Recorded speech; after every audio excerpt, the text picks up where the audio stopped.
সম্মানিত মুসল্লিয়ানে কেরাম, চূড়ান্ত পর্যায়ের ফিতনা ফাসাদের জামানা চলছে। নবী করিম সাল্লাল্লাহু আলাইহি ওয়া আলিহি ওয়াসাল্লাম আজ থেকে 1450 বছর আগেই বলেছিলেন, ইয়াতি আলান নাসি জামান আল কাইমু আলা দীনিহি কাল কাবিজি আলাল জামার। মানুষের উপর এমন একটা সময় আসবে, যেই সময় একজন দিনদার ব্যক্তি দিনের উপর অটল অবিচল থাকা তত কষ্ট হবে যত কষ্ট জ্বলন্ত অঙ্গারকে, জ্বলন্ত কয়লাকে হাতের মধ্যে রাখতে যত কষ্ট হয়, একজন ব্যক্তি দিনের উপরে থাকা তত বেশি কষ্টকর হয়ে যাবে। আমরা চাক্ষুষ এই জামানা বর্তমান জামানায় দেখতে পাচ্ছি। অন্য হাদিসে আল্লাহর নবী বলেন, ইয়াতি আলান নাসি জামান লা ইয়াবকা মিনাল ইসলামি ইল্লা ইসমুহু ওয়া লা ইয়াবকা মিনাল কুরআনি ইল্লা রাসমুহু মাসাজিদুহুম আমিরাতুন ওয়া হিয়া খারাবুন আনিল হুদা। এমন একটা সময় মানুষের উপর আসবে, যেই সময় ইসলামের শুধু নামটাই বাকি থাকবে, কাজ বাকি থাকবে না।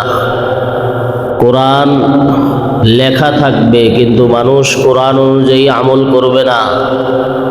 মসজিদগুলো মুসল্লির দ্বারা পরিপূর্ণ হবে কিন্তু হেদায়েত থাকবে না। বর্তমান জামানায় এই কথার বাস্তবতা আমরা দেখতে পাচ্ছি কি পাই না? অতএব এই ফিতনা ফাসাদের জামানায় নিজের ঈমান আমলের উপর অটল থেকে যদি কোনো মতে আল্লাহ পাক রব্বুল আলামিনের কাছে দিন নিয়ে যাওয়া যায়, তো এমন ব্যক্তি আল্লাহর কাছে সফল কাম হিসেবে গণ্য হবে। ফিতনা ফাসাদের জামানায় ইবাদত বন্দেগীর উপরে থাকা দ্বিগুণ সওয়াবের অধিকারী একজন বান্দা হতে পারে। ফিতনা আজরুকুম আলা কদরি মুসিবাতিকুম, মুসিবত যেমন পুরস্কার তেমন, মুসিবত যেমন পুরস্কার তেমন। আল আতায়া আলা কদরিল বালায়া, বিপদ যেমন দান তেমন। ফিতনা ফাসাদের জামানায় কেউ যদি সহি শুদ্ধভাবে দ্বীনের উপর অটল থাকতে পারে, তো এমন ব্যক্তি আল্লাহর কাছে দ্বিগুণ পুরস্কার পাওয়ার যোগ্যতা রাখে। অতএব এই ফিতনা ফাসাদের জামানায় নিজের ঈমানকে বাঁচানো দরকার, নিজের আমলকে বাঁচানো দরকার। যত রকম গুনাহ এবং যত রকম অশ্লীলতা বেহায়াপনা আছে, সব বর্তমান সময়ে আমাদেরকে কঠিনভাবে পাকড়াও করে রেখেছে। বলতে গেলে একরকম গুনাহের পরিবেশের মধ্যেই আমাদের চলাফেরা, গুনাহের পরিবেশের মধ্যেই আমাদের সকাল থেকে সন্ধ্যা, সন্ধ্যা থেকে রাত্র পর্যন্ত সময়টা যায়। বর্তমান যুব সমাজের নৈতিক অবক্ষয়, মাদকের কালো গ্রাস যুবকদেরকে শেষ করে দিচ্ছে। অশ্লীলতার কালো গ্রাস যুবকদেরকে শেষ করে দিচ্ছে। বেহায়াপনার কালো গ্রাস যুবকদেরকে শেষ করে দিচ্ছে। হারাম, জিনা, ব্যভিচার, পাপ, যত রকম খারাপ জিনিস আছে, এই সব জিনিসের মধ্যে বর্তমান যুবকরা অধিকাংশ পর্যায়ে নিমজ্জিত। এই জন্য সময়টা এমন এসেছে যে সৎ কাজে আদেশ ও অসৎ কাজে নিষেধ যদি কেউ করে তো তার কথাবার্তা পছন্দ হয় না। বাস্তব না অবাস্তব? অত্যন্ত দুঃখ ও পরিতাপের সাথে বলতে হয়, গতকাল রাতে দীর্ঘ সময় পর্যন্ত উচ্চস্বরে গান বাজনা হয়েছে। আপনারা শুনেছেন কি শুনেন নাই? পাপ, গুনাহ গোপনে হইলে শাস্তি একরকম, প্রকাশ্যে হইলে শাস্তি আরেক রকম। পাপ যখন প্রকাশ্যে হয়, অশ্লীলতা যখন প্রকাশ্যে হয়, তখন শাস্তি এমনভাবে আসে যে পুরা জাতি এবং পুরা সমাজকে ঘিরে নেয়। পাপ যখন গোপনে হয় তখন শাস্তি শুধু যে পাপ করে তার উপরেই আসে। পাপ যখন প্রকাশ্যে হয় তখন শাস্তি শুধু পাপ করনেওয়ালার উপরে আসে না, বরঞ্চ আশপাশের মানুষ যারা তাদের উপরেও আযাব আসে। কোন নবীর জামানায় হযরত জিবরাইল আলাইহিস সালামকে আল্লাহ বলছেন, জিবরাইল ওই এলাকাটাকে শেষ করে দাও। হযরত জিবরাইল বললেন, ইয়া আল্লাহ, ওই এলাকার মধ্যে তো অমুক বড় ইবাদত গুজার বান্দা আছে, সে থাকতে কিভাবে এই এলাকাটাকে শেষ করে দেওয়া হবে? আল্লাহ বললেন, তাকে আগে শাস্তি দাও। কেন তাকে আগে শাস্তি দেওয়া হবে? কারণ সে এই অসৎ কাজে বাধা দিল না কেন। সুতরাং মুহতারাম হাজিরিন,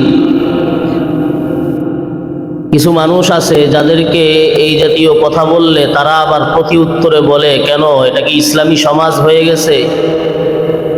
আচ্ছা বলেন তো, ইসলামী সমাজের মধ্যে কোনো সমস্যা আছে? ইসলামী সমাজ হলে আপনার কি কোনো অসুবিধা আছে? ইসলামী সমাজ হলে চোরের অসুবিধা হওয়ার কথা, ঠিক না বে ঠিক?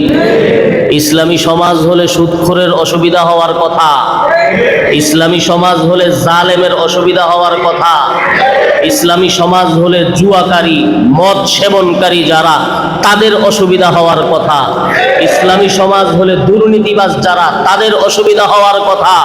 ইসলামের সমাজ যদি হয়, ইসলামী সমাজ যদি হয়, তাহলে কোরআন সুন্নাহ মোতাবেক যদি কোনো কিছু পরিচালিত হয়, তাহলে পাপী এবং গুনাহগার যারা তাদেরই অসুবিধা হওয়ার কথা। তোমার কেন গায়ে জ্বলে? কোন অন্যায়ের মধ্যে তুমি নিমজ্জিত? কোন অন্যায়ের মধ্যে তুমি নিমজ্জিত? কোন দোষের মধ্যে তুমি নিমজ্জিত? ইসলামী সমাজ হলে তোমার কেন এত সমস্যা হয়? আল্লাহ আমাদেরকে বুঝার তৌফিক দান করুন। এই কথা আজ পর্যন্ত কেউ বলে নাই সবাইকে হুজুর হয়ে যাইতে হবে, এই কথা আজ পর্যন্ত কেউ বলেছে? কিন্তু ভালো মানুষ হওয়ার প্রয়োজন আছে না নাই? ভালো মানুষ হওয়ার দরকার আছে না নাই?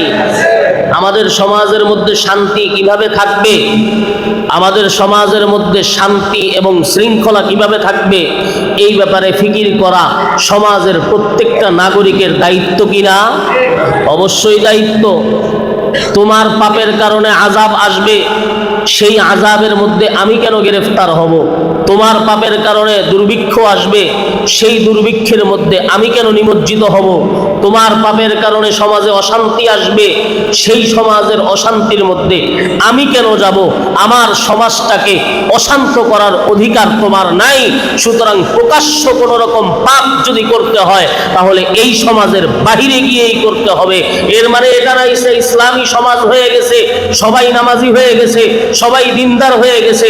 তবে মনে রাখতে হবে, সবাই যদি দিনদার হয়, সবাই যদি নামাজি হয়, তাহলে আর মানুষ শাসনে আনার জন্য শাস্তির প্রয়োজন পড়বে না, স্বাভাবিকভাবেই মানুষ ঠিক হয়ে যাবে। আল্লাহ আমাদের বুঝার তৌফিক দান করুন। ধন্যবাদ জানাই ওই সমস্ত ব্যক্তিদেরকে যারা চেষ্টা করেছেন সেই গান বাজনার আওয়াজকে বন্ধ করার জন্য এবং সেই চেষ্টাকে অব্যাহত রেখেছেন। আল্লাহ পাক রব্বুল আলামিন আমাদের সকলকে, আমাদের সকলের এই দায়িত্ব সৎ কাজে আদেশ করা, অসৎ কাজে নিষেধ করা, এই দায়িত্বটা পরিপূর্ণরূপে আদায় করার তৌফিক আল্লাহ আমাদেরকে দান করুন। মুহতারাম হাজিরিন, যেখানেই দুর্নীতি দেখবেন সেখানেই জিরো টলারেন্স দেখাবেন, যেখানেই অন্যায় দেখবেন সেখানেই জিরো টলারেন্স দেখাবেন, যেখানেই দুর্নীতি দেখবেন, মদ জুয়া যেখানেই দেখবেন সেখানেই তাদের প্রতিরোধে দাঁড়ায়া যাবেন, তো দেখবেন সামনে আর কেউ এই অন্যায়ের সাহসও করতে পারবে না।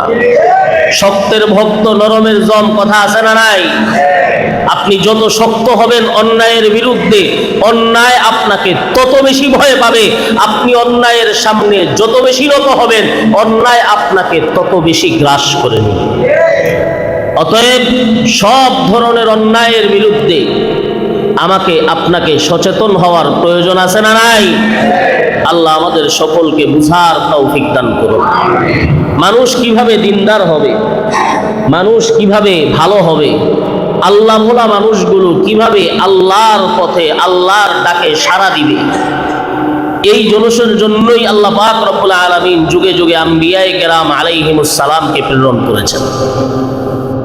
যুগে যুগে আম্বিয়ায়ে কেরাম আলাইহিমুস সালাম এসেছেন, আল্লাহ ভোলা মানুষদেরকে আল্লাহর দিকে ডেকেছেন, জান্নাত ভোলা মানুষদেরকে জান্নাতের দিকে আহ্বান করেছেন, অশান্ত মানুষদেরকে শান্তির ঠিকানা দেখিয়েছেন। যুগে যুগে আম্বিয়ায়ে কেরামের দায়িত্ব এটা ছিল। রাসূলুল্লাহ সাল্লাল্লাহু আলাইহি ওয়া আলিহি ওয়াসাল্লাম আমার আপনার নবী মুহাম্মদুর রাসূলুল্লাহ সাল্লাল্লাহু আলাইহি ওয়াসাল্লাম, তারপরে আর কোন নতুন নবীর আগমন হবে না। সুতরাং নবী সাল্লাল্লাহু আলাইহি ওয়া আলিহি ওয়াসাল্লামের যতগুলো দায়িত্ব ছিল, এই সমস্ত দায়িত্ব এই উম্মতের উপরে আল্লাহ দায়িত্ব দিয়ে দিয়েছেন। সৎ কাজে আদেশ করা, অসৎ কাজে নিষেধ করা নবীর দায়িত্ব কিনা? কথা বললেন, সৎ কাজে আদেশ, অসৎ কাজে নিষেধ একজন নবীর দায়িত্ব কিনা? অবশ্যই দায়িত্ব। আমাদের নবীর উপরেও এই দায়িত্ব ছিল, নবী নাই, সুতরাং নবী সাল্লাল্লাহু আলাইহি ওয়াসাল্লামের এই দায়িত্ব এখন আমার আপনার উপরে।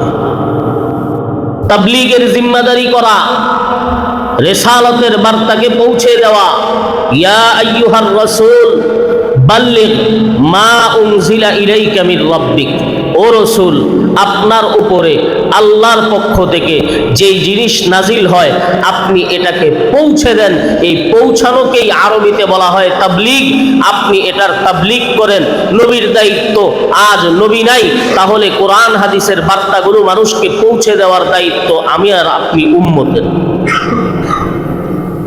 দিন ভোলা মানুষদেরকে দ্বীনের পথে আহ্বান করার দায়িত্ব নবীর।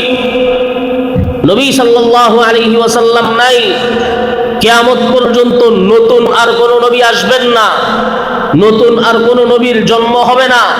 সুতরাং নবী সাল্লাল্লাহু আলাইহি ওয়া আলিহি ওয়াসাল্লামের এই যে দায়িত্ব, যেই মানুষ দিন থেকে দূরে সরে গেছে তাদেরকে দ্বীনের পথে আহ্বান করা আমার এবং আপনার মতো উম্মতের দায়িত্ব। কোরআন হেফাজতের দায়িত্ব নবীর। নবী সাল্লাল্লাহু আলাইহি ওয়াসাল্লাম নাই, এই কোরআন হেফাজতের দায়িত্ব আমি আর আপনি উম্মতের। দ্বীন হেফাজতের দায়িত্ব নবীর। নবী নাই, নবীর এই দায়িত্ব আমার আর আপনার উম্মতের উপরে এসেছে। অতএব মুহতারাম হাজিরিন, মা কানা মুহাম্মাদুন আবা আহাদিম মির রিজালিকুম ওয়ালাকিন রাসূলুল্লাহি ওয়া খাতামান নাবিয়্যিন। মুহাম্মদ তোমাদের কোনো পুরুষের বাবা না, মুহাম্মদ একজন রাসূল এবং আল্লাহর সর্বশেষ এবং সর্বশ্রেষ্ঠ নবী। সুতরাং সর্বশ্রেষ্ঠ নবীর যেই দায়িত্বগুলো ছিল, এই দায়িত্ব তোমরা উম্মতের উপরে আল্লাহ দান করেছে।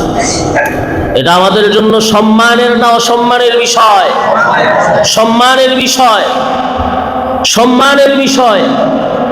অতএব মুহতারাম হাজিরিন, দ্বীনের এই দায়িত্ব আমার আর আপনার মতো উম্মত। কিন্তু যুগ যত যায় তত ফিতনা ফাসাদ দেখা যায়। কারণ কিয়ামতের যত কাছে মানুষ আসবে, নবুয়তের জমানা থেকে মানুষ যত দূরে সরবে, তত মানুষের মধ্যে অবক্ষয় এবং মানুষের মধ্যে সমস্যা দেখা যাবে।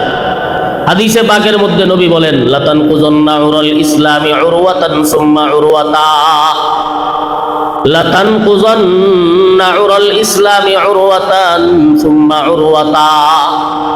ইসলামের স্তম্ভগুলো একে একে ভেঙে পড়া শুরু করবে। কুল্লামা নাকাদাত উরওয়াতুন তাশাব্বাসান নাসু বিমা ইয়ালিহা। যখনই কোনো ইসলামের স্তম্ভ ভেঙে পড়বে, তখনই মানুষ পরবর্তী স্তম্ভ যেটা সেটাকে আঁকড়ায়া ধরবে। আবার সেটা যখন ভেঙে যাবে, পরবর্তী স্তম্ভ যেটা সেটাকে আঁকড়ায়া ধরবে। নবী বলেন, ওয়া আউয়ালু মা নাকাদাত মিন উম্মতি মা তানকুদু মিন উম্মতি উরওয়াতান। আমার উম্মত থেকে সর্বপ্রথম ইসলামের যে সুমহান স্তম্ভ ভেঙে যাবে সেটা হলো আল হাকাম, তথা ইসলামী হুকুমত, ইসলামী শাসন ব্যবস্থা এই উম্মত থেকে হারিয়ে যাবে। আর সর্বশেষ যেটা শেষ হয়ে যাবে সেটা হলো নামাজ। নামাজ থেকেও মানুষ গাফেল হয়ে যাবে। সেই জিনিসই আমরা নিজেদের চোখে দেখছি মুহতারাম হাজিরিন। সুতরাং এই আল্লাহ ভোলা মানুষগুলোকে আল্লাহর দিকে আহ্বান করার দায়িত্ব আমার আর আপনার উম্মতের। যুগ যত যায় মানুষের চাহিদার প্রেক্ষিতে তরতিব এবং সিস্টেমের মধ্যে পরিবর্তন আসে। এটা মানুষের নেচার, এটা মানুষের প্রাকৃতিক স্বভাব। নবী সাল্লাল্লাহু আলাইহি ওয়াসাল্লামের জামানায় মসজিদ ছিল কাঁচা মাটির, দেয়ালগুলো ছিল পাথরের। আজও পর্যন্ত মক্কা মদিনায় এমন কিছু ঘর আছে কোনো সিমেন্টের আস্তর নাই, কোনো বালুর আস্তর নাই, ডাইরেক্ট এক পাথরের উপর আরেক পাথর, এক পাথরের উপর আরেক পাথর, এভাবেই ঘরগুলো তৈরি করা। যারা গিয়েছেন তারা দেখেছেন কিনা, একটা পাথরের উপরে আরেক পাথর, এভাবে পাথরের ঘর। ঠিক নবী সাল্লাল্লাহু আলাইহি ওয়াসাল্লামের জামানায় এরকমই ছিল। মসজিদের ছাদ ছিল খেজুর পাতার ছাউনি। কিন্তু যুগ যত গিয়েছে, দিন যত অতিবাহিত হয়েছে, মানুষের স্বভাব, মানুষের প্রাকৃতিক অবস্থার মধ্যে পরিবর্তন হয়েছে। আধুনিকতার ছোঁয়া মানুষ পেয়েছে। সুতরাং এই আধুনিকতার ছোঁয়া পাওয়ার সাথে সাথে মানুষের বিন্যাস এবং মানুষের তরতিবের মধ্যেও পরিবর্তন হয়ে গেছে। ঠিক না ঠিক? একটা সময় ছিল ইসলামের বার্তা পৌঁছানোর জন্য যেই ধরনের দাওয়াত হতো, এই মাইক এই জাতীয় কোনো জিনিসের ব্যবস্থা ছিল না। একজন বলতেন, তার আওয়াজ যতটুকু যায় ওই জায়গা থেকে আরেকজন দাঁড়ায়া যাইতেন, তিনি পরবর্তী ওয়ালাদেরকে শুনাইতেন। তার আওয়াজ যতটুকু যায় সেখান থেকে আরেকজন দাঁড়াইতেন, তিনি পরবর্তী ওয়ালাদেরকে শুনাইতেন। এইভাবেই দ্বীনের দাওয়াত এবং দ্বীনি ক্লাসগুলো এইভাবেই চলত। কিন্তু এখন এক জায়গা থেকে বসে 5 কিলোমিটার দূর পর্যন্ত আওয়াজ চলে যায়। এই জিনিস দান করেছেন কে? আল্লাহ। কারণ জমানা যত যাবে মানুষ তত দুর্বল হবে, জমানা যত অতিবাহিত হবে মানুষের দুর্বলতা তত বৃদ্ধি পাবে। সুতরাং এই দুর্বলতা কাটানোর জন্য আল্লাহ আধুনিক বিভিন্ন বিষয়ের ব্যবস্থা মানুষকে করে দিয়েছেন। একটা সময় যখন ছিল অনেক বৃদ্ধ মানুষরা পর্যন্ত 1 মণ আধা মণের বস্তা নিজেদের মাথার মধ্যে নিয়ে চলতে পারতেন। ঠিক না ঠিক? কিন্তু এখন তাগড়া যুবক যারা, তারাও পর্যন্ত এই কাজ করতে পারেন। একটা সময় ছিল মানুষের খাবার দাবার একেবারে পিওর এবং খাঁটি ছিল, কিন্তু এখন পিওর খাবার এবং খাঁটি খাবার পাওয়াটা দুষ্কর হয়ে গেছে। এই যে মানুষের মধ্যে পরিবর্তন, দিন যত যাচ্ছে মানুষ তত দুর্বলতার দিকে আগাচ্ছে। ঠিক না ঠিক? এই দুর্বলতা কাটানোর জন্য আল্লাহ পাক রব্বুল আলামিন বিভিন্ন নজম এবং বিভিন্ন তরিকা মানুষের মাথার মধ্যে দিয়ে দিয়েছেন। ঠিক সেই ধারাবাহিকতায় দ্বীনের নিজাম এবং দ্বীনের বিন্যাসের মধ্যেও যুগ যত গত হয়েছে তত এর মধ্যে পরিবর্তন এসেছে, কিন্তু মূল জিনিস কোরআন এবং সুন্নাহ। নবী সাল্লাল্লাহু আলাইহি ওয়া আলিহি ওয়াসাল্লামের জামানায় সাবজেক্ট আলাদা ছিল না, বিষয় আলাদা ছিল না, সব বিষয় একজন ব্যক্তি এই এক বিষয়ের উপরে দক্ষতা অর্জন করতেন। কিন্তু বর্তমান সময় এক একজন এক এক বিষয় নিয়ে, এক একজন এক এক সাইড নিয়ে কাজ করে। ঠিক না ঠিক? নবী সাল্লাল্লাহু আলাইহি ওয়া আলিহি ওয়াসাল্লাম যখন ছিলেন, তিনি একই সাথে একজন নবীও ছিলেন, তিনি একই সাথে একজন রাষ্ট্রপ্রধানও ছিলেন, তিনি একই সাথে একজন বিচারকও ছিলেন, তিনি একই সাথে একটি মসজিদের ইমামও ছিলেন, তিনি একই সাথে একজন মুজাহিদও ছিলেন, তিনি একই সাথে একজন মুহাদ্দিসও ছিলেন, তিনি একই সাথে একজন দ্বীনের ধারক এবং বাহক ছিলেন।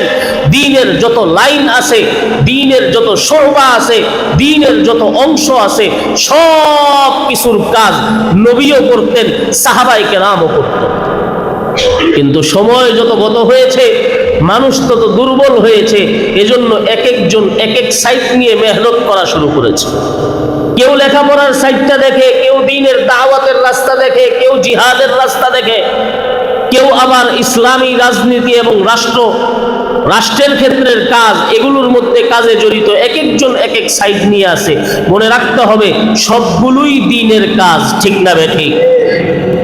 কেউ যদি মনে করে আমি মাদ্রাসার মধ্যে পড়াই, সুতরাং মাদ্রাসায় পড়ানোটাই দ্বীনের কাজ আর কোনোটা দ্বীনের কাজ না, সে বাতিল এবং গুমরাহ।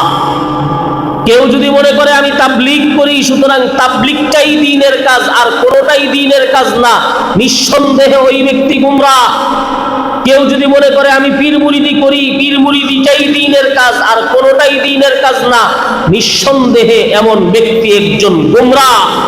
কেউ যদি মনে করে আমি ইসলামী রাজনীতি করি, সুতরাং ইসলামী রাজনীতিটাই দ্বীনের কাজ আর কোনোটাই দ্বীনের কাজ না, ওই ব্যক্তিও নিঃসন্দেহে একজন বাতিল এবং গোমরাহ। কেন? কারণ আল্লাহর নবী সব রকম কাজ করেছেন, উম্মত দুর্বল, এজন্য সব কাজ এক ধরনের ব্যক্তিরা করতে পারে না, এক একজন এক এক সাইড নিয়ে কাজ করেছে, কিন্তু সবগুলোই দ্বীনের কাজ, সবগুলোই আল্লাহর রাসূলের থেকে এসেছে। সেই ধারাবাহিকতায় এই উপমহাদেশের মধ্যে ইলমের সূতিকাগার, আল্লাহর রাসূলের দেখানো, স্বপ্নে দেখানো ইলহামি প্রতিষ্ঠান দারুল উলুম দেওবন্দ একটা প্রতিষ্ঠান।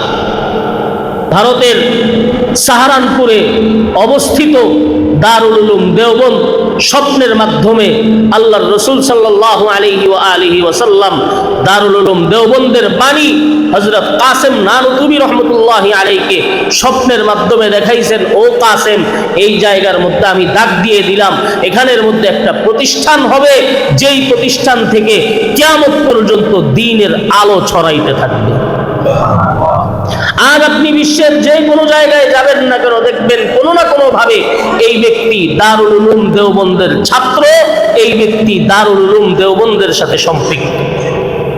বর্তমান সময়ে আমাদের দেশের মধ্যেও যত রকম দ্বীনের যত রকম কাজ হচ্ছে, সমস্ত কাজের গোড়া যদি তালাশ করা হয় তো দেখা যাবে সেই গোড়া দারুল উলুম দেওবন্দে অবস্থিত। সেই দারুল উলুম দেওবন্দ থেকে এক একজন এক একটা বিষয় নিয়ে কাজে বের হয়ে গেছেন। এই দারুল উলুম দেওবন্দ থেকে কেউ ইলমের লাইনে মেহনত করেছেন, কেউ আবার ইসলামী রাজনীতির লাইনে মেহনত করেছেন।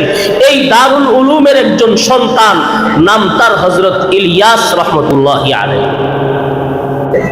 এই দারুল উলুমের সন্তান হযরত ইলিয়াস রহমতুল্লাহি আলাইহির মনের মধ্যে একটা আফসোস এবং একটা দুঃখ দেখা গেল, হায়রে, বর্তমান মুসলিম সমাজের মানুষগুলো দ্বীন থেকে আস্তে আস্তে বিমুখ হয়ে যাচ্ছে। সেই চিন্তাকে সামনে রেখে বহুবার তিনি মুরাকাবার মাধ্যমে রওজা শরীফে গিয়ে রাসূলুল্লাহ সাল্লাল্লাহু আলাইহি ওয়াসাল্লামের মসজিদে ইতিকাফ করার মাধ্যমে তার দিলের মধ্যে আল্লাহ একটা তরিকা দিলেন, একটা পদ্ধতি দিলেন। ও ইলিয়াস, দ্বীন ভোলা মানুষদেরকে দ্বীনের পথে আনানোর জন্য এক একজন তো এক এক লাইনে মেহনত করতেছে, তুমি একভাবে মেহনত করো, এইভাবে তুমি মেহনত করো, এই পদ্ধতিটা, এবং মানুষের কাছে নিজে যাওয়া, নিজের সময় নষ্ট করে, নিজের সম্পদ শেষ করে, নিজের জান মাল নিয়ে মানুষের কাছে গিয়ে গিয়ে মানুষকে দ্বীনের কথাবার্তা শোনানো, এই মেহনতের ফিকির নিয়ে উনি মদিনা শরীফ থেকে পাক ভারত উপমহাদেশে আবার এসেছেন। আসার পরে উম্মতের উলামায়ে কেরামের সামনে 1926 সালে পেশ করেছেন, হুজুর, আমি একটা আন্দোলন শুরু করতে চাই।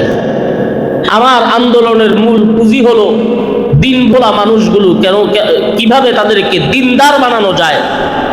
এই ফিকির নিয়ে আমি যারা দ্বীনের পথে আসতে চায় না তাদের কাছে গিয়ে গিয়ে তাদেরকে দ্বীনের কথাবার্তা বলে বলে তাদেরকে দ্বীনের দিকে আনা, এই পদ্ধতিতে আমি কাজ করব। উম্মতের উলামায়ে কেরাম বললেন, তোমার পদ্ধতি ঠিক আছে, আমরা তোমার পদ্ধতিকে সত্যায়ন করলাম, আমরা তোমার পদ্ধতিকে সত্যায়ন করলাম, সুতরাং তুমি তোমার কাজ চালায় যাও, আমাদের দোয়া থাকবে তোমাদের উপরে। হযরত ইলিয়াস রহমতুল্লাহি আলাইহি 1926 সাল থেকে এই মেহনত শুরু করলেন, যেই মেহনতকে আমরা দাওয়াত ও তাবলীগের মেহনত নামে চিনি। মুহতারাম হাজিরিন, আজ পর্যন্ত এই তাবলীগের মধ্যে ঝামেলা হওয়ার আগ পর্যন্ত কেউ দেখাতে পারবে না তাবলীগের মাধ্যমে কোনো জিনিসের ক্ষতি হয়েছে। পারবে কেউ দেখাইতে? দাওয়াত ও তাবলীগের মেহনতের মাধ্যমে কারো ক্ষতি হয়েছে, দ্বীনের কোন লাইনের ক্ষতি হয়েছে, আজ পর্যন্ত কেউ দেখাতে পারবে না, ঝামেলা শুরু হওয়ার আগ পর্যন্ত। কিন্তু অত্যন্ত দুঃখ ও পরিতাপের সাথে বলতে হয়, অত্যন্ত দুঃখ এবং পরিতাপের সাথে বলতে হয়, ইসলাম এর তুলনায়, দ্বীনের তুলনায়, কোরআন সুন্নাহর তুলনায় যখন ব্যক্তি এবং দল কারো কাছে বেশি প্রিয় হয়ে যায়, তখন ওই ব্যক্তি হকের পক্ষে থাকতে পারে না। দাওয়াত ও তাবলীগের মেহনত এক সোনালী মেহনত। আজ কিছু মানুষকে বলতে শুনে যায়, আলেমরা এত রকম কথা বলে, আগে আলেমরা কোথায় ছিল? আরে দাওয়াত ও তাবলীগ শুরুই হয়েছে আলেমের মাধ্যমে, ঠিক না বে ঠিক? কোনো সাধারণ দিনদার, কোনো ইঞ্জিনিয়ার, কোনো ডাক্তার, কোনো বিজ্ঞানী, কোনো উকিল, কোনো ব্যারিস্টার, তাদের মাধ্যমে দাওয়াত ও তাবলীগ শুরু হয়েছে না কোনো আলেমের মাধ্যমে শুরু হয়েছে? আমি আপনাদেরকে যে ইতিহাস বললাম, এই ইতিহাসের মধ্যে হযরত ইলিয়াস রহমতুল্লাহি আলাইহি তার এই মেহনতের যেই পদ্ধতি, এই পদ্ধতি নিয়ে কোনো ইঞ্জিনিয়ারের কাছে গেছিলেন? এই পদ্ধতি নিয়ে কোনো ডাক্তার, ব্যারিস্টার, উকিলের কাছে গেছেন? না, তিনি এই পদ্ধতি দেখানোর জন্য আলেমদের কাছে গেছেন। আলেমদেরকে দেখাইছেন, হুজুর আমি এই পদ্ধতিতে উম্মতের মাঝে কাজ করতে চাই, এই পদ্ধতিটা ঠিক আছে কিনা? আলেমরা সত্যায়ন করেছেন। মনে রাখতে হবে, দাওয়াত ও তাবলীগের গোড়ার মধ্যে আলেমরা, দাওয়াত ও তাবলীগ পরিচালনা করেছেন আলেমরা, দাওয়াত ও তাবলীগ শুরু করেছেন আলেমরা। আলেমদেরকে মাইনাস করে দাওয়াত ও তাবলীগের কাজ কোনোদিন পরিচালিত হতে পারে না। নবী বলেছেন, ইত্তাখাযান নাসু রুউসান জুহালা, এমন একটা সময় আসবে যখন মূর্খদেরকে মানুষ নিজেদের নেতা হিসেবে গ্রহণ করবে, মূর্খদেরকে নিজেদের নেতা হিসেবে গ্রহণ করবে। আপনি দুনিয়ার লাইনে দুনিয়াওয়ালাদেরকে বড় মানেন, কিন্তু দ্বীনের লাইনে আলেমদেরকেই আপনাকে বড় মানতে হবে। নবীর সাহাবী হযরত আবু দারদা রাদিয়াল্লাহু তাআলা আনহু, আলেমের মর্যাদা কি, আলেমের ফজিলত কি, আলেমের সম্মান কি বুঝি তো না আমরা। আলেম আসলে কি জিনিস? নবীর সাহাবী হযরত আবু দারদা রাদিয়াল্লাহু তাআলা আনহু দামেস্কের মসজিদের মধ্যে বসা। মদিনা থেকে একজন ব্যক্তি আসছেন। তৎকালীন সময়ে মদিনা থেকে দামেস্কে আসতে কয়েক মাস সময় ব্যয় হয়ে যাইত। হযরত কাসির ইবনে কায়েস রাহমাতুল্লাহি আলাইহি বলেন, সহিহ বুখারীর বর্ণনা, মদিনা থেকে একজন ব্যক্তি আসছেন। আসার পরে হযরত আবু দারদা রাদিয়াল্লাহু তাআলা আনহুর কাছে আসলেন। কয়েক মাস সফর করে আবু দারদার কাছে আসার পরে বলেন, ও সাহাবী আবু দারদা রাদিয়াল্লাহু তাআলা আনহু, জিতু মিন মদিনাতি রাসূলিল্লাহি সাল্লাল্লাহু আলাইহি ওয়াসাল্লাম, আমি আল্লাহর রাসূলের শহর মদিনা থেকে এসেছি। লি হাদিসিন বালাগানি আন্নাকা তুহাদ্দিসুহু আন রাসূলিল্লাহি সাল্লাল্লাহু আলাইহি ওয়াসাল্লাম, আমি শুনেছি একটা হাদিস আপনি আল্লাহর নবী থেকে বর্ণনা করতে পারেন ডাইরেক্ট। এই হাদিসটা আমি ভিন্নভাবেও শুনেছি, কিন্তু আমি ডাইরেক্ট সাহাবীর থেকে শুনি নাই। আমি শুনেছি আপনার কাছে এই হাদিসটা আছে। এই হাদিসটার জন্য আমি মদিনা থেকে মাসকে মাস সফর করে দামেস্কের মসজিদের মধ্যে এসেছি শুধুমাত্র একটা হাদিস শোনার জন্য। হযরত আবু দারদা রাদিয়াল্লাহু তাআলা আনহু বলেন, আমা জিতা লিতিজারাতিন, তুমি কি কোনো ব্যবসার উদ্দেশ্যে আসো নাই? সে বলে না। তুমি দুনিয়ার কোনো উদ্দেশ্যে আসো নাই? সে বলে না। হযরত আবু দারদা বলে, তাহলে আগে শুনো, তোমাকে সুসংবাদ দিয়ে দেই। মান সালাকা তারিকান ইয়ালতামিসু ফীহি ইলমা, মান সালাকা তারিকান ইয়ালতামিসু ফীহি ইলমা সাহালাল্লাহু লাহু তারিকান ইলাল জান্নাহ, যে ব্যক্তি ইলম শিখার জন্য আল্লাহর রাস্তায় চলবে, আমার আল্লাহ তার জন্য জান্নাতের রাস্তা সহজ করে দিবে। তুমি মদিনা থেকে দামেস্কের মধ্যে এসেছো ইলম শিখার জন্য, তুমি মদিনা থেকে দামেস্কের মধ্যে এসেছো একটা হাদিস শোনার জন্য। মনে রাখবা, যেই দিন মদিনা থেকে তুমি রওনা দিয়েছো, ওই দিন থেকে আমার আল্লাহ তোমার জন্য জান্নাতের রাস্তা খুলে দিয়েছে। ওয়া ইন্নাল আলিমা লা ইস্তাগফিরু লাহু মান ফিস সামাওয়াতি ওয়াল আরদ, ও মদিনা থেকে আগমনকারী ব্যক্তি, একজন আলেম যে ব্যক্তি হয়, দ্বীনের জ্ঞান যে ব্যক্তি অর্জন করে, আসমান জমিনের মধ্যে যত মাখলুক আছে সমস্ত মাখলুক ওই ব্যক্তির জন্য দোয়া করতে থাকে। শুধু মাখলুক দোয়া করতে থাকে এমন না, নবীর সাহাবী হযরত আবু দারদা বলেন, হাত্তাল হাইতানু ফিল মা, এমনকি পানির মধ্যে মাছগুলো পর্যন্ত ওই আলেমের জন্য দোয়া করতে থাকে। ওয়া ফাজলুল আলিমি আলাল আবিদি কাফাজলিল কামারি আলা সাইরিল কাওয়াকিবি। একজন আলেমের মর্যাদা সাধারণ মানুষের উপরে একটা চাঁদের মর্যাদা যেমন সমস্ত নক্ষত্রের উপরে। ওয়া ইন্নাল উলামা ওয়ারাসাতুল আম্বিয়া। ও মদিনা থেকে আগমনকারী ব্যক্তি মনে রাখবা, উলামায়ে কেরাম হলেন নবীদের ওয়ারিস। ওয়া ইন্নাল আম্বিয়া আলাম ইউরিসু দিনারা ওয়ালা দিরহামা। আর নবীরা দুনিয়ার মধ্যে টাকা পয়সা রেখে যান নাই। ওয়া ইন্নামা ওয়ারাসুল ইলমা। নবীরা দুনিয়ার মধ্যে রেখে গিয়েছেন যেই জিনিসটা, সেই জিনিসটার নাম হলো আসমানি ইলম। সুবহানাল্লাহ। ফামান আখাযাহু আখাযা বিহাজ্জিন ওয়াফিরিন। সুতরাং যে ব্যক্তি ইলম অন্বেষণ করলো, ইলম শিখলো, ওই ব্যক্তি মহা সৌভাগ্যের চাবিকাঠি নিয়ে চলে গেল। মুহতারাম হাজিরিন, এই হলো আলেমের ফজিলত, এই হলো আলেমের মর্যাদা। দুঃখ এবং পরিতাপের বিষয়, তাবলীগের মধ্যে কিছু মানুষ যখন নিজেদেরকে স্বয়ং সম্পূর্ণ মনে করতে শুরু করলো, ওই মানুষগুলো আস্তে আস্তে আস্তে আস্তে আলেমদের থেকে আলাদা হওয়া শুরু করলো। সেই ধারাবাহিকতায় আপনারা সবাই জানেন, বর্তমান বাংলাদেশ সহ বিভিন্ন দেশের মধ্যে তাবলীগের দুইটা গ্রুপ চলমান। ঠিক না বে ঠিক? এক গ্রুপের নাম সাদপন্থী, আরেক গ্রুপের নাম, এটা আপনাদের ভুল। এই যে বললেন যে আরেক গ্রুপের নাম জুবায়ের পন্থী, এটা ভুল। জুবায়ের পন্থী বলতে কোনো পন্থী নাই। এক গ্রুপের নাম সাদপন্থী, আরেক গ্রুপের নাম হলো সূরাপন্থী। কি পন্থী? হ্যাঁ, এই ভুলটাকে ঠিক করে নেবেন। এক গ্রুপ, আজকে যদি জুবায়ের সাহেব কোরআনের বিরুদ্ধে কোনো কথা বলেন, আজকে যদি জুবায়ের সাহেব হাদিসের বিরুদ্ধে কোনো কথা বলেন, আজকে যদি জুবায়ের সাহেব দ্বীনের বিরুদ্ধে কোনো কথা বলেন, স্পষ্ট কথা, উলামায়ে কেরাম জুবায়ের সাহেবকেও ছুঁড়ে ফেলতে দেরি করবেন না। সুতরাং উলামায়ে কেরাম জুবায়ের পন্থী না। সাধারণ তাবলীগের সাথীরা জুবায়ের পন্থী না, তারা সাদপন্থী। যেই সাদ মুসার বিরুদ্ধে কথা বলেছে, সাদকে ছাড়ে নাই, দ্বীন ছেড়ে দিয়েছে তারা। যেই সাদ হযরত ইউসুফের বিরুদ্ধে কথা বলেছে, ইউসুফকে ছেড়ে দিয়েছে, সাদকে ছাড়তে পারে নাই। যেই সাদ নবীর সাহাবীদের বিরুদ্ধে কথা বলেছে, যেই সাদ সারা বিশ্বের উলামায়ে কেরামের বিরুদ্ধে কথা বলেছে, যেই সাদ নানা রকম বিতর্কিত কর্মকাণ্ড মানুষের মাঝে ছড়িয়ে দিয়েছে, তারা সাদপন্থী, যারা আজও পর্যন্ত দ্বীন চাবে কিন্তু সাদকে ছাড়তে পারবো না, তারা হলো সাদপন্থী। উম্মতের উলামায়ে কেরাম সাধারণ তাবলীগের সাথী যারা, তারা জুবায়ের পন্থী না। সাধারণ তাবলীগের সাথী যারা, তারা সূরাপন্থী, কোরআন হাদিস পন্থী। হযরত সাদ দামাত বারাকাতুহুম হাদাহুল্লাহ হাফিজাহুল্লাহ, তার সাথে আমাদের ব্যক্তিগত কোনো বিরোধ নাই।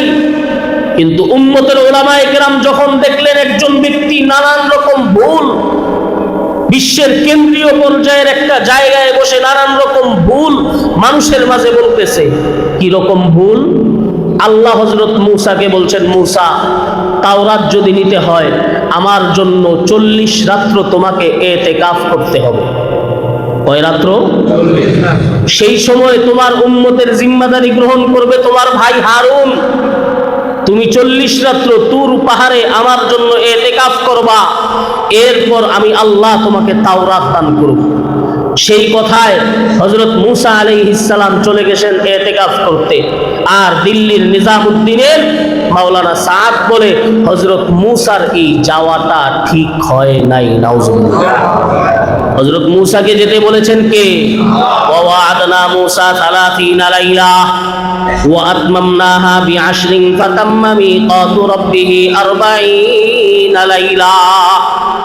আমি মূসার সাথে ওয়াদা করলাম, মূসা 40 রাত্র ইতিকাফ করবা, আমি তোমাকে তাওরাত দান করব।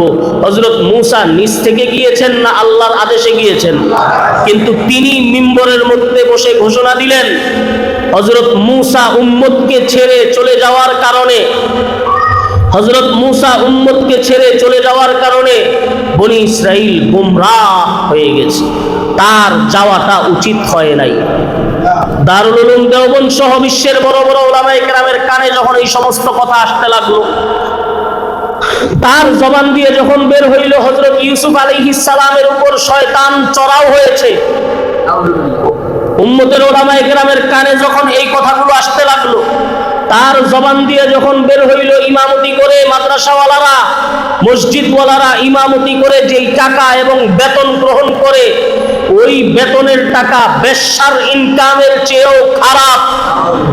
উম্মতের উলামায়ে কেরামের কানে যখন এই কথা গেল, তার জবান থেকে যখন বের হয়েছে মসজিদের মধ্যেই হেদায়েত, মসজিদের বাহিরে কোনো হেদায়েত নাই, মসজিদের বাহিরে দাওয়াতের কোনো কাজ চলবে না, মানে মাদ্রাসার মধ্যে দ্বীনের কোনো কাজ চলে না। উম্মতের উলামায়ে কেরামের কানে যখন এই কথা গেল, তার জবান দিয়ে যখন বের হইল আল্লাহর কাছে হেদায়েত নাই, আল্লাহর কাছে হেদায়েত থাকলে নবীকে কেন পাঠানো হলো? বলেন এই কথাটা কি ঠিক না বেঠিক? অবশ্যই বেঠিক। হেদায়েত একমাত্র কার হাতে? আল্লাহর হাতে। তার জবান দিয়ে যখন বের হইল আল্লাহর কাছে হেদায়েত নাই, নবীর কাছে হেদায়েত, কেন নবীকে পাঠানো হইল? উম্মতের উলামায়ে কেরামের কানে যখন এই কথাগুলো গেল, উম্মতের উলামায়ে কেরাম তাকে পত্র পাঠাইলেন, সতর্ক করলেন, ও মাওলানা সাদ, আপনার এই কথাগুলো থেকে আপনি ফিরে আসেন, আপনার এই কথাগুলো সুস্পষ্ট দ্বীনের সাথে সাংঘর্ষিক কথা। তিনি বললেন আমি ফিরে আসলাম। আবার ময়দানের মধ্যে সেই কথাগুলোই বললেন, উম্মতের উলামায়ে কেরাম আবার সতর্ক করলেন, তিনি বললেন ফিরে আসলাম। আবার একই ভুল তিনি করলেন। বারবার ভুল করার কারণে উম্মতের উলামায়ে কেরাম বললেন এমন ব্যক্তির অনুসরণ করা জায়েজ নাই। আল্লাহর কসম, এই পর্যন্ত আমি যেই কথাগুলো বলেছি কসম করে বলতে পারি একটা কথার মধ্যেও মিথ্যার বিন্দুমাত্র সম্ভাবনা নাই। সম্পূর্ণ এই কথাগুলো উনি নিজে বলেছেন। মিথ্যা আলা লা'নাতুল্লাহি আলাল কাযিবিন, মিথ্যাবাদীদের উপরে আল্লাহর লানত, মিথ্যাবাদীদের উপরে আল্লাহর লানত। আল্লাহর কোরআনের কথা, যেই কথাগুলো আমি সাদ সাহেবের কোট করলাম, এই সবগুলো দারুল উলুম দেওবন্দ সহ উপমহাদেশের বড় বড় মাদ্রাসার ফতোয়ার লেখার মধ্যে এই কথাগুলো উল্লেখ আছে, যেই কথাগুলো সাদ সাহেব বিভিন্ন ময়দানের মধ্যে, বিভিন্ন বয়ানের মধ্যে এই কথাগুলো বলেছেন। মুহতারাম হাজিরিন, এরকম একজন ব্যক্তি, যে ব্যক্তি বারবার কোরআন হাদিসের মন গড়া ব্যাখ্যা করতেছে, যে ব্যক্তি বারবার কোরআন হাদিসের মন গড়া ব্যাখ্যা করতেছে, এমন একজন ব্যক্তি দ্বীনের নাম দিয়ে রাহবারি করবে, উম্মতের উলামায়ে কেরামের সতর্ক করার দায়িত্ব আছে না নাই? এই দায়িত্ব দিয়েছেন স্বয়ং কে? আল্লাহ এবং আল্লাহর রাসূল, কারণ উলামায়ে কেরাম হলেন নবীদের ওয়ারিস। সুতরাং সেই ধারাবাহিকতায় উপমহাদেশের মধ্যে উম্মতের উলামায়ে কেরাম সাধারণ মানুষদেরকে সতর্ক করলেন, দেখো ব্যক্তি সাদের অনুসরণ করা যাবে না। তখন থেকেই ডিভাইড হয়ে গেল। এক গ্রুপের কথা হইল আমরা সাদকেই মানবো আর কাউকে মানবো না, আরেক গ্রুপের কথা হইল না, সাদ সাহেবের মতো ব্যক্তিকে আমরা মানতে পারি না, সুতরাং আমাদের বিষয়টা পরিচালিত হবে অনেক উলামায়ে কেরাম পরামর্শের মাধ্যমে যেটা করবেন সেটা। এই জিনিসের নাম হলো সুরাপন্থী। সুতরাং সাদ সাহেবের বিরোধী যারা, তারা জোবায়ের পন্থী না, তারা কোন পন্থী? সুরাপন্থী। মুহতারাম হাজিরিন, যেই পন্থী আপনি হন না কেন, একজন মানুষের জীবনের মূল্য আছে না নাই? একজন মানুষের জীবনের দাম আছে না নাই? টঙ্গী ইজতেমার ময়দানে সারা বছর পাহারা চলে, সারা বছর। সেই পাহারার জিম্মাদারি এই 7 বছর পর্যন্ত সুরাপন্থী যারা, তারাই করেছে। ঝামেলা শুরু হওয়ার পর থেকে সেই পাহারার জিম্মাদারি সুরাপন্থী যারা, তারাই করেছে। সেই ধারাবাহিকতায় সুরাপন্থী যারা, তারা সেই জিম্মাদারি রাত্রেবেলা পালন করতেছিল, তাদের উপরে অতর্কিত হামলা চালাইল সাদপন্থী নামের কুলাঙ্গার যারা, তারা এই সাধারণ মানুষগুলোর উপর হামলা চালাইল। হামলা চালাইয়া একে একে 4 জন মানুষকে দুনিয়া থেকে বিদায় করে দিল। জানেন না, জানেন না আপনারা এই কথা? একে একে কয়জন মানুষকে বিদায় করে দিল? রাতের শেষ প্রহরে একে একে ছুরি দিয়ে আঘাত করে, ভিডিও আছে, ছুরি দিয়ে আঘাত করে 4 জন মানুষকে শেষ করে দিল, শত শত মানুষকে আহত করলো। ঠিক একই কাণ্ড তারা 2018 সালের 1 ডিসেম্বর করেছে, ঠিক একই কাণ্ড 2024 সালের 18 তারিখে করেছে। আজ পর্যন্ত কোন সুরাপন্থী, কোন সাতপন্থীর গায়ে আঘাত করেছে কেউ দেখাতে পারবে না। একজন মানুষের জীবনের মূল্য আছে না নাই? তুমি যেই পন্থী হও না কেন, তুমি যেই মতাদর্শের হও না কেন, তুমি যেই গ্রুপের হও না কেন, মানুষ মারার অধিকার তোমাকে কে দিয়েছে? মানুষ হত্যা করার অধিকার তোমাকে কে দিয়েছে? আল্লাহ বলেন, যে ব্যক্তি অন্যায়ভাবে কোনো মানুষকে হত্যা করলো, আরে সে তো একজনকে হত্যা করলো না, সে কেমন যেন পুরা দুনিয়ার সমস্ত মানুষকে হত্যা করে দিল। সুতরাং যেই দলে গেলে, যেই মতের দর্শের অনুসারী হইলে মানুষ মারা শিখায়, যেই মতাদর্শের অনুসারী হইলে দিনদারদের প্রতি বিদ্বেষ থাকে, কাফেরদের প্রতি বিদ্বেষ নাই, ইহুদিদের প্রতি বিদ্বেষ নাই, খ্রিস্টানদের প্রতি বিদ্বেষ নাই, মুসলমান সাধারণ মানুষের প্রতি বিদ্বেষ যেই দলের মধ্যে গেলে থাকে, ওই দলের অনুসারী মুসলমান হতে পারে না। সুতরাং আমাদের স্পষ্ট কথা, আমরা শান্তিতে বিশ্বাসী, শান্তিপূর্ণ অবস্থান আমরা চাই, শান্তিপূর্ণভাবে আমরা থাকতে চাই। তোমরা তোমাদেরটা নিয়ে থাকো, আমরা আমাদেরটা নিয়ে থাকবো, কিন্তু আমাদের সমাজের মধ্যে এই খুনি মানসিকতার কোনো কার্যক্রম পরিচালিত হতে পারবে না। যেই মতাদর্শ অবলম্বন করলে ভিতরে খুন করার আগ্রহ তৈরি হয়, মাদ্রাসার হুজুর, উলামায়ে কেরাম, তালিবুল ইলমদের উপরে নৃশংসভাবে হামলা চালানো হয়েছে 2018 সালের 1 ডিসেম্বর, কেউ কোনো কথা বলে নাই। আজ 2024 সালের 18 ডিসেম্বর আবার মানুষগুলোর উপরে অতর্কিতভাবে হামলা করা হইল। যেই দলে গেলে এই হামলা শিখানো হয়। কিসের তাবলীগ তুমি করো যেই তাবলীগের মাধ্যমে মানুষ খুন করতে শিখাও? কোন তাবলীগ তুমি করো? কোন তাবলীগ তুমি করো যেই তাবলীগ মানুষকে খুন করতে শিখায়? সুতরাং এমন তাবলীগের অনুসারী কোনো মুসলমান হতে পারে না। সুতরাং আমাদের স্পষ্ট কথা, আমরা শান্তি চাই, দোষীদের বিচার চাই, শান্তি চাই, দোষীদের বিচার চাই। দোষীদের বিচার যদি করা না হয়, তাহলে এই উম্মতের জন্য ভয়ানক একটা দিন সামনে অপেক্ষা করতেছে। মুহতারাম হাজিরিন, সুতরাং সাতপন্থীদের কোন কার্যক্রম আমাদের এলাকার মধ্যে চলতে পারবে? এই কথার সাথে দেখা দেখি হাত তুলবেন না, মন থেকে হাত তুলবেন। কারা কারা এই কথার সাথে একমত হাত তোলেন? আল্লাহ আমাদের সকলকে কবুল করে নিন। আল্লাহ আমাদের সকলকে তৌফিক দান করুন। ওই ভাইদের জন্য দিল থেকে দোয়া করি, আল্লাহ যেন তাদেরকে হেদায়েতের দৌলত দান করে।